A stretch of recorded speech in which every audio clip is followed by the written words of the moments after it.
यीशु का सबसे पहला सामना शैतान से तब हुआ जब वे आत्मा के द्वारा जंगल में ले जाए गए। वहां उन्होंने 40 दिन और 40 रात उपवास किया। उस समय शैतान ने आकर उन्हें तरह तरह से परखने की कोशिश की, पर हर बार यीशु ने परमेश्वर के वचनों से उसका जवाब दिया और उसे हरा दिया। यह पहली बार था जब शैतान ने खुद यीशु से सीधा टकराव किया और हार गया, लेकिन ये शुरुआत भर थी। इसके बाद भी शैतान के कामों को तोड़ने और उसके कब्जे से लोगों को छुड़ाने का काम यीशु ने लगातार किया। अब वो समय आया जब यीशु ने शैतान के एक और मजबूत गढ़ पर हमला किया, यानी आत्मिक दुनिया में, जहां दुष्ट आत्माएं लोगों पर हावी थी। मत्ती 8:28 में बताया गया है कि तूफान को शांत करने के बाद यीशु और उनके शिष्य गलील सागर पार करके गदरेनियों के इलाके में पहुंचे। ये जगह यहूदियों की नहीं थी, बल्कि गैर यहूदियों की थी, जिसे देकापुलिस भी कहा जाता है। वहां सुअर पाले जाते थे जो यहूदी धर्म में अशुद्ध माने जाते हैं। यह भी दर्शाता है कि यीशु केवल यहूदियों के लिए नहीं, बल्कि और भी लोगों के लिए आए थे। जैसे ही वे उस इलाके में पहुंचे, कब्रों से 2 ऐसे लोग दौड़ते हुए आए जिन पर दुष्ट आत्माओं का कब्जा था। ये लोग इतने हिंसक थे कि कोई भी उस रास्ते से गुजरने की हिम्मत नहीं करता था। वे हर किसी के लिए डर का कारण बन चुके थे। इन दोनों को देखकर कोई भी इंसान घबरा जाए, क्योंकि न वे सामान्य दिखते थे, न सामान्य व्यवहार करते थे। वे कब्रों में रहते थे, दिन रात चिल्लाते रहते थे और खुद को पत्थरों से मारते थे। जंजीरों से उन्हें बांधने की कोशिश की जाती थी, पर वे जंजीरें भी तोड़ देते थे। कोई भी उन्हें काबू में नहीं कर सकता था। मगर जैसे ही उन्होंने दूर से यीशु को देखा, वे दौड़ते हुए आए और उनके सामने गिर पड़े। ये देखकर साफ था कि ये लोग चाहे जैसे भी दिखते हों, उनके अंदर जो आत्माएं थी वे यीशु को पहचानती थी। उन दुष्ट आत्माओं ने ऊंचे स्वर में चिल्लाकर कहा, हे परमेश्वर के पुत्र, तू हमसे क्या चाहता है? क्या तू समय से पहले हमें सताने आया है? ये बात खुद बताती है कि उन्हें पता था कि यीशु कौन है। केवल एक अच्छे मनुष्य या शिक्षक नहीं, बल्कि परमेश्वर के पुत्र। ये पहचान ऐसी थी जिसे शिष्यों ने भी उस समय पूरी तरह नहीं समझा था, लेकिन आत्माओं को समझ थी कि कौन उनके ऊपर प्रभुता रखने वाला है। यीशु ने उस आत्मा से कहा, इस आदमी से बाहर निकल। फिर उन्होंने पूछा, तेरा नाम क्या है? दुष्ट आत्मा ने उत्तर दिया, मेरा नाम सेना है, क्योंकि हम बहुत सारे हैं। उन्होंने बार बार विनती की कि उन्हें उस इलाके से बाहर न भेजा जाए। पास ही एक बहुत बड़ा सुअरों का झुंड चर रहा था। दुष्ट आत्माओं ने यीशु से कहा, हमें इन सुअरों में भेज दे।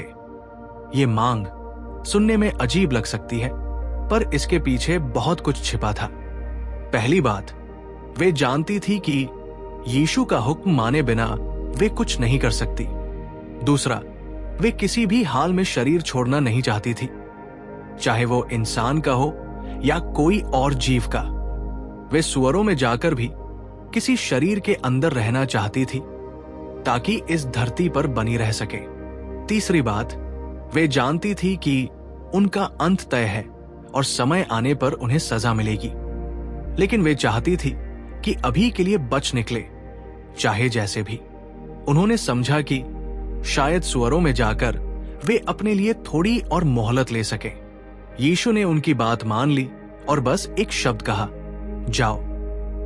जैसे ही ये शब्द निकला, दुष्ट आत्माएं उन 2 आदमियों से निकलकर सुअरों में चली गई। वो झुंड कोई छोटा मोटा नहीं था, उसमें लगभग 2000 सुअर थे। जैसे ही आत्माएं उनमें घुसी, पूरा झुंड पागल हो गया और वे सब दौड़ते हुए खड़ी ढलान से नीचे गलील की झील में कूद पड़े। वहां वे सब डूब कर मर गए। ये दृश्य जितना हैरान कर देने वाला था, उतना ही गहरा अर्थ भी रखता था। लोगों की प्रतिक्रिया और आर्थिक नुकसान। जो लोग सुअरों की देखभाल कर रहे थे, वे ये सब देखकर डर के मारे भाग गए और जाकर शहर में सब कुछ बताया। उन्होंने ये भी बताया कि उन हिंसक आदमियों के साथ क्या हुआ और ये भी कि सारे सुअर कैसे मारे गए। ये खबर सुनते ही पूरा शहर यीशु से मिलने के लिए बाहर निकल पड़ा। मगर जैसे ही उन्होंने यीशु को देखा और सच्चाई जानी, वे प्रसन्न नहीं हुए, बल्कि उन्होंने यीशु से आग्रह किया कि वो वहां से चले जाए। इसका कारण ये नहीं था कि यीशु ने कुछ गलत किया था, बल्कि ये था कि उन्हें आर्थिक नुकसान हुआ था। वे अपने सुअरों को खो चुके थे और अब उन्हें डर था कि आगे और क्या होगा। यही मानव स्वभाव की एक गहरी बात को दिखाता है। कई बार लोग भलाई को इसलिए ठुकरा देते हैं क्योंकि उससे उनका लाभ कम हो रहा होता है। वे अपने आराम और पैसे को इतनी अहमियत देते हैं कि परमेश्वर की उपस्थिति से भी डरने लगते हैं। वहां के लोगों को यह दिखना चाहिए था कि दो व्यक्ति जो पहले पागल थे, हिंसक थे और किसी को चैन नहीं लेने देते थे, अब शांति में बैठकर कपड़े पहने हुए और सही होश में हैं। लेकिन उनकी नजर इस बदलाव पर नहीं गई। वे तो बस इस बात से घबरा गए कि उनके सुअर मारे गए हैं। यही कारण था कि उन्होंने यीशु को वहां से जाने को कहा। नए मिशनरी का जन्म उन दो व्यक्तियों में से एक, जो पहले दुष्ट आत्माओं से परेशान था, उसने यीशु से निवेदन किया कि वो उनके साथ जा सके। वो अब यीशु से जुड़ना चाहता था। उसने देखा था कि कैसे यीशु ने उसकी जिंदगी बदल दी और अब वो उनका अनुयायी बनना चाहता था। लेकिन यीशु ने उसे अपने साथ आने नहीं दिया। इसके बजाय उन्होंने उससे कहा कि वो अपने घर जाए और सबको बताए कि प्रभु ने उसके लिए कितना कुछ किया है और उस पर कैसी दया दिखाई है। ये आदेश आसान था, लेकिन इसका असर बहुत गहरा था। ये आदमी अब गवाही देने वाला बन गया। उसने देका पुलिस में जाकर सबको बताया कि यीशु ने उसके लिए क्या किया है और लोग ये सुनकर हैरान रह गए। ये एक बहुत महत्वपूर्ण मोड़ था। यहां से सुसमाचार का संदेश यहूदियों से आगे निकलकर गैर यहूदियों तक पहुंचना शुरू हुआ। ये व्यक्ति अब एक मिशनरी बन गया। भले ही उसने कोई किताब नहीं पढ़ी थी, पर उसका अनुभव गवाही देने के लिए काफी था। वो अपने जैसे लोगों के बीच गया और उसने बताया कि कैसे वह मुक्त हुआ। इससे यह भी दिखता है कि यीशु केवल यहूदियों के लिए नहीं आए थे, बल्कि सभी लोगों के लिए। यही कारण है कि उन्होंने इस आदमी को अपने पास रखने के बजाय वहां भेजा जहां लोग उसकी बात सुन सकते थे। गहरी आत्मिक सच्चाई और सबक। दूसरी तरफ दुष्ट आत्माओं के सुअरों में जाने की पूरी घटना सिर्फ किसी चमत्कार का प्रदर्शन नहीं था। ये एक गहरी आत्मिक सच्चाई को दर्शाती है। आत्माएं केवल नष्ट करने और डर फैलाने का काम करती है। उन्होंने वहां भी यही किया। उन्होंने उन सुअरों को पूरी तरह नष्ट कर दिया। ये दिखाता है कि उनका असली मकसद सिर्फ शरीर में रहना नहीं था, बल्कि तबाही फैलाना भी था। वे इंसानों को तोड़ती है, रिश्तों को खत्म करती है और जहां भी जाती है वहां विनाश लाती है। यीशु ने उन्हें नष्ट नहीं किया, लेकिन उन्हें रोका और उन्हें नियंत्रित किया। यह दिखाता है कि अंत में जीत उन्हीं की होती है जो परमेश्वर की ओर रहते हैं। आत्माएं शक्तिशाली हो सकती हैं, पर वे परमेश्वर के सामने कुछ भी नहीं। ये पूरी कहानी ये दिखाती है कि परमेश्वर का राज्य अब करीब आ चुका है। ये सिर्फ किसी धर्म की बात नहीं, बल्कि शक्ति और दया की सच्ची मिसाल है। वो आदमी जो पहले दुष्ट आत्माओं से परेशान था, अब आजाद था। उसने खुद अपनी आंखों से देखा कि कैसे परमेश्वर की शक्ति ने उसे छुड़ाया और एक नई जिंदगी दी। वो अब उन लोगों के बीच जाकर गवाही देने लगा जो कभी उसे देखना भी नहीं चाहते थे। पर इस चमत्कार के पीछे एक और गहरी बात छिपी थी। दुष्ट आत्माओं ने जब यीशु से कहा था कि क्या तू समय से पहले हमें सजा देने आया है, तो ये कोई साधारण सवाल नहीं था। इसका मतलब था कि उन्हें पता था कि एक दिन उनका न्याय होना तय है। बाइबल के अनुसार यहूदा 6 में लिखा है कि दुष्ट आत्माओं को हमेशा की सजा के लिए बांध कर रखा जाएगा, यानी वे खुद जानते हैं कि उनका भविष्य क्या है, लेकिन उस दिन वे बस समय को टालना चाहते थे। वे चाहते थे कि उन्हें थोड़ी और मोहलत मिले, इसीलिए उन्होंने सुअरों में जाने की विनती की थी। वे जानते थे कि यीशु उनके ऊपर अधिकार रखते हैं और बिना उनकी अनुमति वे कुछ नहीं कर सकते। लोगों की प्राथमिकताएं और मन का बदलाव। दुष्ट आत्माओं ने जो किया, उसने वहां के लोगों के दिलों में यीशु के लिए डर भर दिया।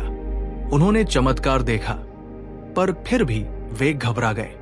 उन्होंने 2 व्यक्तियों की आजादी को देखा, लेकिन उन्होंने ये नहीं सोचा कि ऐसा किसने किया। उन्होंने बस ये देखा कि उनके सुअर मर गए। उनका ध्यान मनुष्य की भलाई पर नहीं था, बल्कि अपने व्यापार और संपत्ति पर था। इसीलिए उन्होंने यीशु से कहा कि वो उनके इलाके से चले जाए। मत्ती 8:34 में यही लिखा है। पूरा शहर यीशु से मिलने आया, लेकिन उन्होंने उनसे निवेदन किया कि वो वहां से चले जाए। ये बात बताती है कि लोगों की प्राथमिकताएं क्या थी। वे अपने जीवन में अंधकार और डर को सह लेते थे, लेकिन जब कोई उन्हें बदलने आता है और सच्चाई दिखाता है, तो वे उसे स्वीकार नहीं करते, क्योंकि सच्चाई बदलाव मांगती है और बदलाव अक्सर मुश्किल होता है। लोग पाप के साथ इतने घुल मिल जाते हैं कि वे सोचते हैं कि यही सामान्य है, लेकिन जब यीशु उस पाप को छूते हैं और उसे हटाते हैं, तो लोग डर जाते हैं। उन्हें लगता है कि उनका आराम, सुख या आय चली जाएगी। रोमियो 12:2 में पौल कहता है, इस संसार के सदृश्य न बनो, परंतु तुम्हारी बुद्धि के नए हो जाने से तुम्हारा चाल चलन भी बदलता जाए, जिससे तुम परमेश्वर की भली और भाववती और सिद्ध इच्छा अनुभव से मालूम करते रहो। यही सच्चाई गदरेनियों की कहानी में छिपी है। उन्होंने दुनिया के हिसाब से देखा, यानी अपने नुकसान और फायदे के हिसाब से, लेकिन अगर उन्होंने आत्मा की आंखों से देखा होता, तो वे यीशु को अपनाते और उनकी उपस्थिति में खुश होते। परमेश्वर का संदेश सबके लिए है। यीशु का संदेश यही था, वो सबके लिए था। इफिसियों 2:14 में बताया गया है कि मसीह ने यहूदियों और गैर यहूदियों के बीच की दीवार को गिरा दिया है। वो सबको एक कर देता है। उसकी ओर आने वाले को वो कभी भी दूर नहीं करता। ये कहानी ये भी सिखाती है कि परमेश्वर कभी जबरदस्ती नहीं करते। यदि लोग उन्हें ठुकराते हैं, तो वो चुपचाप वहां से चले जाते हैं, जैसा कि गदरेनियों के साथ हुआ। उन्होंने यीशु से कहा, यहां से चले जाओ, और यीशु नाव में बैठकर चले गए। उन्होंने जबरदस्ती नहीं की, पर उन्होंने एक गवाही छोड़ दी। वो व्यक्ति जो अब चंगा हो चुका था, जो देका पुलिस में जाकर अपने लोगों को बता रहा था कि परमेश्वर ने उसके लिए क्या किया, और वो गवाही लोगों के दिलों में असर कर रही थी। उद्धार और परमेश्वर का सच्चा रास्ता सबके लिए खुला है, लेकिन सबसे बड़ी रुकावट यह है कि लोग पाप छोड़कर मसीह का अनुसरण करना नहीं चाहते। यही बात हमें सोचने पर मजबूर करती है, क्या हम सच में अपनी जिंदगी, अपनी सोच और अपना दिल यीशु की आज्ञा के अनुसार चला रहे हैं? अब एक सवाल, क्या आप यीशु को अपने जीवन में पूरी तरह जगह देने के लिए तैयार हैं?